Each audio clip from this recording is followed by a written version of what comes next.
Hi viewers, మనం వచ్చేసి Tamil Nadu government రంతి దేవుని చరిత్రము పద్య భాగం చూస్తూ ఉన్నాము. తెలుగు దానము యొక్క గొప్పతనాన్ని గురించి తెలుసుకోవడం గురించి ఈ యొక్క పద్యాల్లో మనకు చెప్పడం జరిగింది. ఇక్కడ కవి పరిచయం వచ్చేసి శ్రీనాథుని సమకాలికులలో అగ్రగణ్యుడు వచ్చేసి పోతన అనమాట. ఈయన పూర్తి పేరు వచ్చేసి బమ్మెర పోతన. పోతన యొక్క తల్లి లక్కమాంబ, తండ్రి వచ్చేసి కేతనామాత్యుడు. పోతన 15వ శతాబ్దానికి చెందిన వారు. వీరి నివాసం వచ్చేసి ఓరుగల్లు సమీపంలో గల బమ్మెర అని, కడప మండలంలో గల ఒంటిమిట్ట అని వివిధ వాదాలు ఉన్నాయన్నమాట. వివిధ వాదాలు అయితే ఉన్నాయి. తర్వాత వచ్చేసి సంస్కృతంలో వేదవ్యాస మహర్షి రచించినటువంటి శ్రీమద్ భాగవతాన్ని మదాంధ్ర భాగవతంగా పోతన ఆంధ్రీకరించాడు. భాగవతంలోని భాగాలను స్కందాలు అని అంటారనమాట. భాగవతంలో ఉండేటువంటి భాగాలను ఏమంటారంటే స్కందాలు అని అంటారు. భాగవతంలో 12 స్కందాలు ఉన్నాయన్నమాట. సో ఇవన్నీ గుర్తించుకోండి, పాయింట్స్గా గుర్తించుకోండి. భాగవతము కల్పవృక్షంతో పోల్చబడింది. కల్పవృక్షం అంటే మనకు ఎనలేని కోరికలను, వరాలని ప్రసాదించేది అని కూడా చెప్పవచ్చు అనమాట. కాబట్టి మనము మంచి విషయాల గురించి తెలుసుకోవడంలో తప్పేం లేదనమాట. సో ఆ విధంగా కల్పవృక్షంతో పోల్చబడింది. పోతన ఇతన రచనలు వచ్చేసి వీరభద్ర విజయము, భోగిని దండకము, నారాయణ శతకము మొదలైనవి. ఈయన బిరుదు వచ్చేసి సహజ పండితుడు.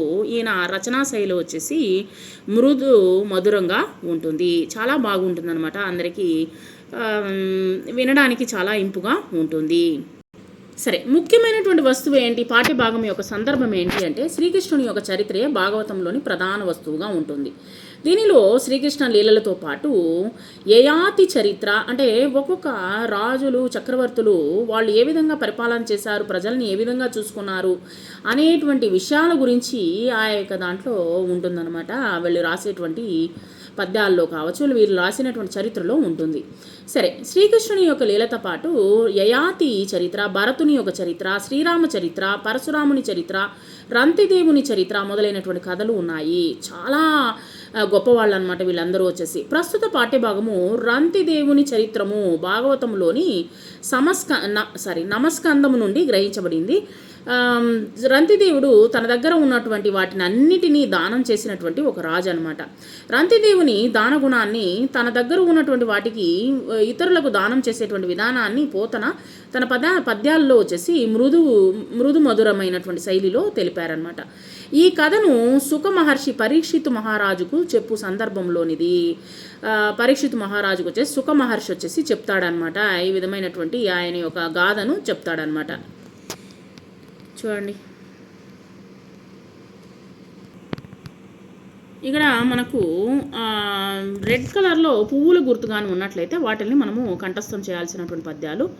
ఇక్కడ ఈ యొక్క పద్యంలో ఏం లేదు. రాజవంశోత్తమ రంతిదేవుని కీర్తియేల చెప్పగా వినుమిందు నందు, నా రాజు ధన సించితార్థంబులన్నీయు నెడపగా దీనులకిచ్చి ఇచ్చి సకుటుంబుడై ధైర్య సంయుతుండై పేదయై కూడు నీరులే కదమ వృత్తి నెందేని 48 దివసముల్ చరింప నొక దివసంబు రేపు.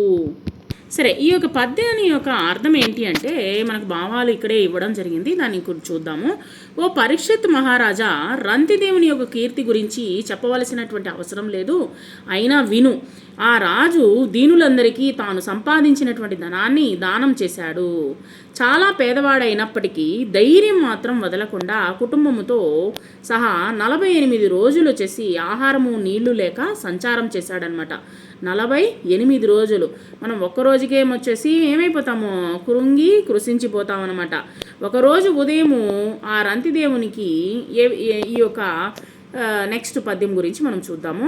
సరే, ఆ విధంగా 48 రోజులు వచ్చేసి కృషించి తన యొక్క కుటుంబంతో నివసిస్తూ ఉన్నటువంటి సమయంలో నెయ్యి పాయసంబు నీళ్లును గలిగిన బహా కుటుంబ భార భయముతోడ నలసి నీరు వట్టి నాకలియును మిక్కి లొదవ జూచి కుడువ నుత్సహించే అయ్యవసరంబున ఒకరోజు ఏమైందంటే ఉదయం వచ్చేసి రంతిదేవునికి నెయ్యి, పాయసము, నీళ్లు లభించాయన్నమాట. తాగడానికి నీళ్లు, తర్వాత వచ్చేసి నెయ్యితో పాయసంతో కూడినటువంటి ఆహారం లభించింది.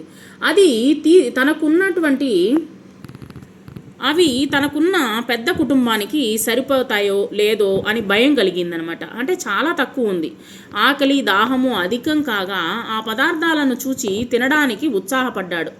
సరే, ఎలాగైతేనేమి 48 రోజులు ఉన్నాం కదా, మనకి ఎలాగైనా సరే ఈ యొక్క అన్నం వచ్చేసి చాలా మనకు ఇంపార్టెంటు. సో ఆకలి యొక్క విలువ అనేటువంటి తెలిసింది కాబట్టి ఎలాగైనా సరే తిందాము అనేటువంటి ఉత్సాహపడుతూ ఉన్నాడు అనమాట. ఆ సమయంలో అతిథి బూసురుండొక్క ఆహారమడిగిన గడపక ప్రియముతో గారవించి హరి సమర్పణ మంచు నన్నంబులో సగమిచ్చిన భుజించి ఏగెనాత డంతలో నొక శూద్రుండ సనార్ది అయి వచ్చి పొడసూపులే దనబోక తనకు నున్న ఎన్నములోన ఒక భాగమిచ్చెను సంతుష్టుండై వాడు సనిక వెనుక. తిందాము అనుకున్నటువంటి సమయంలో ఏమైంది, ఒక బ్రాహ్మణుడు అతిథిగా వచ్చి ఆహారంగా అడిగాడనమాట. రంతిదేవుడు అతనిని గౌరవించి హరి సమర్పణము అంటూ అన్నములో సగభాగాన్ని ఇచ్చేశాడనమాట. అతడు భుజించి వెళ్ళే లోపు ఒక శూద్రుడు భోజనం కోరి వచ్చాడనమాట. అతనికి మిగిలిన అన్నంలో ఒక భాగం ఇవ్వగా సంతోషంగా వెళ్ళిపోయాడు. సరే, వెళ్ళిపోయిన వెంటనే కుక్క గమియు దాను నొక్కండే తేర నాయన్న శేషమిచ్చి సన్నయమున వాని మ్రొక్కి పంప వరుసతో జండాలుండొక్కడు డరుగుదెంచి చక్క నిలిచి. సరే, వీరందరికీ భోజనము సరే ఇంకా అన్నీ ఇచ్చేసాము, ఇంకా మనం తిందాము అనేటువంటి సమయంలో వచ్చేసి అంతలోకే వచ్చేసి కొన్ని కుక్కలు వచ్చినాయన్నమాట. అతను వెళ్ళిన వెంటనే కుక్కల గుంపుతో మరొకడు వచ్చాడనమాట.